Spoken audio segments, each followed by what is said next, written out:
শুধুমাত্র সান্ত্বনা নিয়ে যে রেমিটেন্স যোদ্ধা, কিন্তু কার্যত আমাদের সাথে তো চাকর বাকরের চেয়ে জঘন্য আচরণ করা হয় যখন আমরা দেশ থেকে আসি সেই সময় এবং যখন বিদেশ থেকে যাই সেই সময়।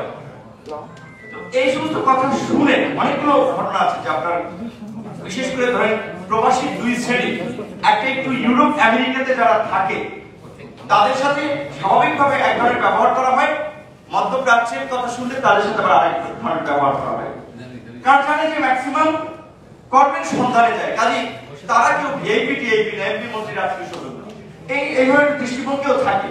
তো এই কর্মজীবী প্রবাসীদের প্রতি যে বৈষম্যমূলক আচরণ এবং অবহেলা, যে বলে যে ভাই বাইরে থেকে আসি, ধর একটা কাছের জিনিস ভালো লাগছে বাসার জন্য নিয়ে যাচ্ছি, কিংবা বাবা মায়ের জন্য একটা জিনিস শখ করে নিয়েছি, আর ব্রিফকেসটা এমন ভাবে উল্টে পাল্টে নাড়ে চাড়ে ভিতরে ভাইয়া অস্থির হয়ে যায়। অনেক ক্ষেত্রে লাগেজ কাটাও করে, টাকা পয়সা পাই না, জিনিসপত্র উপহার যা নিয়ে যাই সেইটা পাই না, এয়ারপোর্ট থেকে লাগেজ হারিয়ে যায়। এই সেদিন আমি রাজশাহীর চাঁপাইনবাবগঞ্জ গেছিলাম আমাদের দলের একটা প্রোগ্রামে, একজন প্রবাসীর সাথে দেখা, বলে ভাই আমার লাগেজটা পাই না। চিন্তা করেন, এখন ওই দিক থেকে আসছে একটা আবেগ, বাচ্চার জন্য চকলেট নিয়ে আসছে, মা বাবার জন্য একটা উপহার নিয়ে আসছে, প্রিয় সহধর্মিনীর জন্য একটা গিফট নিয়ে আসছে, হাজির হবে, এখন থেকে হাজির হয়েছে, তার ব্যাগটাই পাচ্ছে না। ব্যাগে হয়তো নিশ্চয়ই বৈদেশিক মুদ্রাও ছিল, কিন্তু ব্যাগ পাচ্ছে না।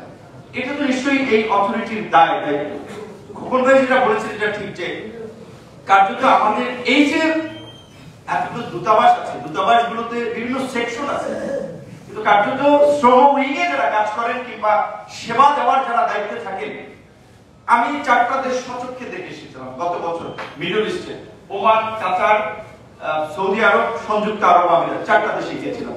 প্রবাসীদের সাথে সরাসরি কথা বলেছি, তাদের কথাগুলো শুনেছি। ম্যাক্সিমামলি কমন অভিযোগ যে ভাই পাসপোর্টটা নবায়ন করতে দালালের টাকা দিয়ে নবায়ন করতে পারছি। কেন ভাই পাসপোর্ট নবায়ন করতে দালালের টাকা দিতে হবে? আপনারা ডিজিটাল বাংলাদেশের কথা বলেন, স্মার্ট বাংলাদেশের কথা বলেন, পাসপোর্ট নবায়ন তো অনলাইনে হবে, অ্যাপ্লাই করে আপনারা দিয়ে দেবেন যদি তার কোনো ক্রাইম না থাকে।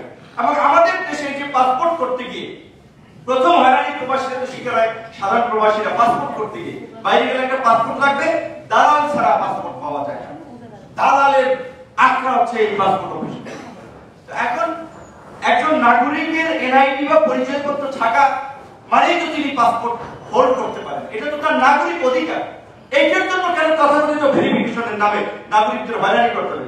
আমি ডাক্তার বিবি থাকাকালীন অবস্থায় 3টা বিশ্ববিদ্যালয়ের, আন্তর্জাতিক বিশ্ববিদ্যালয়ের ইনভাইটেশন পেয়েছিলাম, পাসপোর্ট না থাকার ফলে যেতে পারিনি, কারণ আমি যতদিন দায়িত্বে ছিলাম ততদিন দেওয়া হয়নি। এইভাবে রাষ্ট্র নাগরিকদের প্রতি যে অবিচার করছে সেটা একটি দৃষ্টান্ত। বিশেষ করে আমরা যদি প্রবাসীদের নিয়ে কথা বলি, আজকে যেটা শিরোনাম সাথে কর্মক্ষেত্রে প্রবাসীদের সুরক্ষা, কার্যত আমি প্রবাসী ভাইদেরকে বলবো এই দেশটাই এখন সবচেয়ে বড় অরক্ষিত। মেজর জলিল যেটা বলেছিল যে অরক্ষিত স্বাধীনতায় পরাধীনতা। আজকে আমাদের দেশটাকে এই আওয়ামী লীগ গত 16 বছরে এতটা অরক্ষিত করেছে, এখন কার্যত আমরা একটা পরাধীন জাতির মতোই বসবাস করছি। সাইফুল ভাই যেটা বলেছেন, বিরোধী দল করাটা কার্যত এই দেশে এখন গুরুতর অপরাধ। বিরোধী দল করাটা, তাদের কোনো মান সম্মান নাই, তারা ব্যবসা করতে পারবে না, চাকরি করতে পারবে না, তাদের জীবনের কোনো দাম নাই। এখানে কথা বলতে বলতে মহিন স্যারের বিশেষ সহকারী বলছিলেন, গতকালকে ছাত্র দলের এক নেতাকে তুলে নিয়ে গেছেন, নম্বরযুক্ত গাড়ির নম্বর আছে, কিন্তু এখন পর্যন্ত তাদের শিকার যায়নি। তো এই নম্বরযুক্ত গাড়ির এই কোন বাহিনী, এরা কোন বাহিনী? স্বাধীন দেশে বিএনপির স্থায়ী কমিটির সদস্য সালাউদ্দিন ভাই, ঢাকা বিশ্ববিদ্যালয়ে আমাদের বড় ভাই, ঢাকা বিশ্ববিদ্যালয়ে পড়াশোনা করেছেন, আমরা ছিলেন, মন্ত্রী ছিলেন, উত্তরা থেকে তাকে তুলে নিয়ে গেল আমাদের আইন শৃঙ্খলা বাহিনী, তাকে পাওয়া গেল ভারতের শিলংয়ে। কিভাবে এখানে গেল? আমাদের আইন শৃঙ্খলা বাহিনী এইভাবে ভারতের সাথে বাংলাদেশের বিরোধীদের নির্মূল করার জন্য, গুম খুন করার জন্য তারা চুক্তি করে কাজ করছে। এবং ভারতের আচরণটা কি? যিনি তো বাংলাদেশের একটা ক্ষমতায় ছিল, একাধিকবার রাষ্ট্র ক্ষমতায় ছিল, সর্বোচ্চ ফোরামের একজন মন্ত্রী, তাকে এখন পর্যন্ত ফেরত দিয়েছে। ভারতের যে আচরণ, এটা আমাদের কাছে দিন দিন পরিষ্কার। আজকে জাফরুল্লাহ চৌধুরীর সকালে এখানে স্মরণ সভা ছিল মুক্তিযোদ্ধাদের উদ্যোগে, আমি ছিলাম, জাফরুল্লাহ চৌধুরীর সাথে কাজ করেছি, কাজ থেকে দেখছি তিনি পরিষ্কারভাবে বলেছেন যে ভারত আমাদের জাতীয় নিরাপত্তার জন্য সবচেয়ে বড় হুমকি, ভারত এই দেশের মানুষের সবচেয়ে বড় হুমকি। এইটা যদি মনে প্রাণে এই দেশের মানুষ বুঝতে না পারে, তার এই দেশের মানুষের কপালে শরীর দশা আছে, খারাপই আছে। এটা তিনি ফেলেছিলেন প্রেস ক্লাবে, বিভিন্ন প্রকাশ্য অনেক প্রোগ্রাম, যে কারণে তিনি কিন্তু 17 বছর ভারতের ভিসা পান নাই। এখন কথা হচ্ছে ভারতের মতো প্রায় 4500 ল্যান্ড বর্ডার আমাদের সাথে, তো প্রতিবেশীর সাথে আমরা যুদ্ধ ঘোষণা করবো ভারতের মতো একটা দেশের সাথে? না, আমরা তো যুদ্ধ ঘোষণা করতে চাই না, আমরা তো একটা বন্ধুত্বপূর্ণ সম্পর্কই চাই। কিন্তু ভারত যখন আমাদের দেশের পুলিশ প্রধানকে হবে, প্রধান বিচারপতিকে হবে, সেনা প্রধানকে হবে, সাংবিধানিক নিয়োগের মতো জায়গাতেও হস্তক্ষেপ করবে, রাজনীতিতে কারা এমপি মন্ত্রী হবে, মেয়র হবে, ডিপ্লোম্যাট হবে, এটা যদি ভারত নির্ধারণ করে দেয় এবং কারা সরকার গঠন করবে সেইটা যদি ভারত ঠিক করে দেয়, তাহলে তো এই দেশের জনগণ ভারতকে বন্ধু ভাবতে পারে না।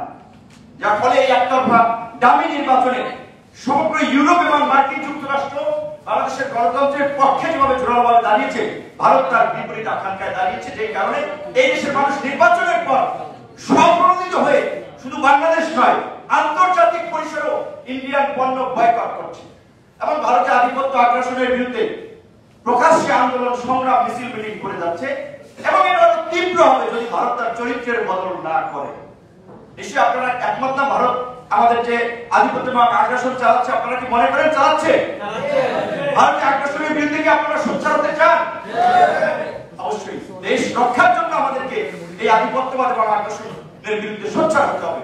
সাইফুল ভাই বলেছেন, খোকন ভাই বলেছেন, এটি কি আওয়ামী লীগের দলীয় সম্পত্তি না প্রধানমন্ত্রীর পৈতৃক সম্পত্তি, যে তিনি চলে যাওয়ার পরে কে সম্পত্তি মালিক হবে, তিনি উত্তরাধিকার নির্ধারণ করে দিবেন যে কে আপনার রাষ্ট্র চালাবে। জনগণ যাকে ভোট দেয়, জনগণ যাকে নির্বাচিত করে তিনি রাষ্ট্র চালাবেন, তিনি সরকার প্রধান হবেন, সেটা আপনি নির্ধারণ করার কি? এটা আপনার নির্ধারণের এখতিয়ার না। আপনার দলের দিকে আপনি তাকিয়ে দেখেছেন, আপনার মৃত্যুর পরে আপনার দলকে চালাবে। আপনার দল কি বঙ্গবন্ধু মারা যাওয়ার পরে যেভাবে 5 ভাগে ভাগ হয়েছিল, বিজয় রহমানের নেতৃত্বে এক খণ্ড, কামাল হোসেনের নেতৃত্বে এক খণ্ড, অমুকের নেতৃত্বে এক খণ্ড, আপনার মৃত্যুর পরে আপনার অনুপস্থিতিতে আপনার দল কয় খণ্ড হবে একবার তাকিয়ে দেখেছেন? কে আপনার উত্তরাধিকার? জয় ভাগিনা সে তো বাংলায় ভালো করে বলতে পারে।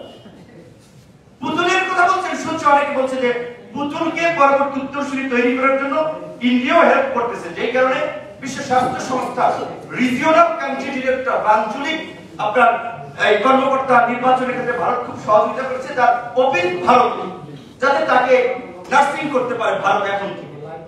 সেটা কি সম্ভব? জাতীয় চাঁদে তার পুত্র সোহেল দাস ছিলেন নেতৃত্ব দেওয়ার মতো কে বা বলো আগে আউট, কারণ আওয়ামী লীগ তো কার্যত এখন আর গণমানুষের দল নাই। প্রথমত এটা হচ্ছে মানে লুটেরাদের দলে পরিণত হয়েছে, দুর্বৃত্তদের দলে পরিণত হয়েছে। আজকে নির্বাচনকে কার্যত নির্বাচনে পাঠিয়ে দিয়েছে। 139টা উপজেলায় নির্বাচন হয়েছে, তারা মুখে বলছে 5 থেকে 20% ভোট পড়ছে, কার্যত ভোট 10%-এর বেশি পড়ে না। জাতীয় নির্বাচনে যেখানে 5 থেকে 7%-এর বেশি ভোট পড়ে, উপজেলা নির্বাচনে কে যাবে?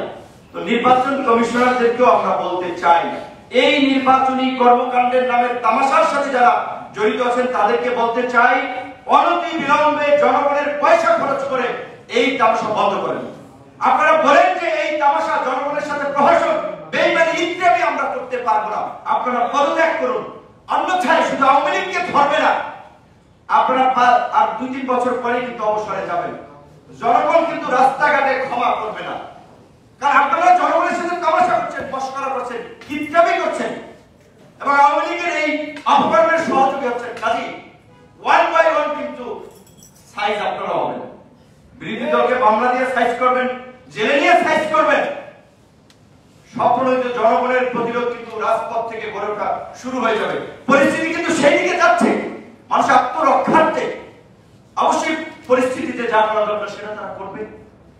আজকে প্রবাসীদের সেটা বলছিলাম যে আপনাদের ভাই দেশের মানুষই এখন আর সুরক্ষিত না। তারপরেও বিদেশের যারা আছেন, আমাদের রাষ্ট্রদূতরা, দূতাবাসের কর্মকর্তারা, এইরকম একটা ওভার পপুলেটেড ছোট্ট কান্ট্রি টিকে আছে এই রেমিটেন্স ফ্লোর কারণে। কাজী প্রবাসীদের দিকে একটু নজর দিন। যারা স্থায়ীভাবে ইউরোপ আমেরিকাতে আবাসন করেছে তাদেরকে বাংলাদেশের কার্যত যতটা না এখন সহযোগিতা হচ্ছে, কর্মজীবী প্রবাসীদের দিয়ে তার চেয়ে বেশি সহযোগিতা হচ্ছে। কারণ এই খরা তো সরকারকে ট্যাকেল দিতে হচ্ছে, যে রেমিটেন্সের যে প্রবাহ, রেমিটেন্সের যে ঘাটতি, রিজার্ভ যে তলানিতে 48 বিলিয়ন রিজার্ভ নিয়ে খুব গর্ব করেছিলেন, এখন কোথায় গেছে সেই রিজার্ভ? আমাদের প্রবাসে যেতে ইন্ডিয়া মালয়েশিয়া থেকে 1 লাখ 1.5 লাখ টাকায় মালয়েশিয়া মিডল ইস্টে যেতে পারে। আমাদের দেশে লাগে 4 লাখ 5 লাখ 6 লাখ। কারণ সিন্ডিকেট, এটা হওয়া উচিত গভর্নমেন্ট টু গভর্নমেন্ট। বাংলাদেশের মতো একটা ওভার পপুলেটেড কান্ট্রির ম্যানপাওয়ার ফিগার জিয়াউর রহমান এই কনসেপ্ট কাজে লাগিয়েছিলেন, যার ফলেই তো মধ্যপ্রাচ্যে আমাদের শ্রম বাজার উন্মুক্ত হয়েছিল। বাংলাদেশ থেকে আলেমরা মিডল ইস্টে সম্মানের সাথে চাকরি করতে পারে, একজন আলেমের বেতন 4 লাখ 5 লাখ টাকা করে। কিন্তু সরকারের পলিসি নেগোসিয়েশন না থাকার পরে আলেমরা ইমামরা যেতে পারছে না।